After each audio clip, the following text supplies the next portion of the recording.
আপনি কি জানেন আমাদের প্রিয় নবী হযরত মুহাম্মদ সাল্লাল্লাহু আলাইহি ওয়াসাল্লাম ইন্তেকালের পূর্বে কার কথা ভেবে অঝরে কেঁদেছিলেন?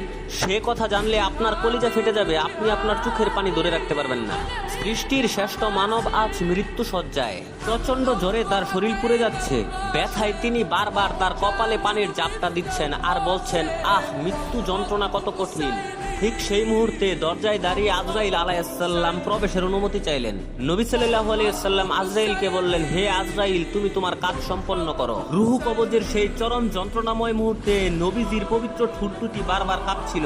আয়েশা রাদিয়াল্লাহু তাআলা আনহু কানে কান পেতে শুনলেন, নিজের জীবনের শেষ রক্তবিন্দু দিয়ে নবী সাল্লাল্লাহু আলাইহি সাল্লাম আর্তনাদ করে বলছেন, উম্মতি উম্মতি, অর্থাৎ শেষ নিঃশ্বাসের সময় পর্যন্ত তিনি নিজের কথা ভাবেননি, ভেবেছেন শুধু আপনার আর আমার মতো গুনাহগার উম্মতের কথা, যে নবীর মৃত্যুর যন্ত্রণার মাঝে আমাদের জন্য অঝরে কেঁদেছেন। সেই দয়ালু নবীর জন্য আমরা কি আমাদের জীবন দিতে পারবো? যদি আপনি জীবন দিতে প্রস্তুত থাকেন তবে কমেন্টে গর্বের সাথে লিখুন আই লাভ মোহাম্মদ এবং চ্যানেলটি সাবস্ক্রাইব করে দেখিয়ে দিন নবীর পাওয়ার।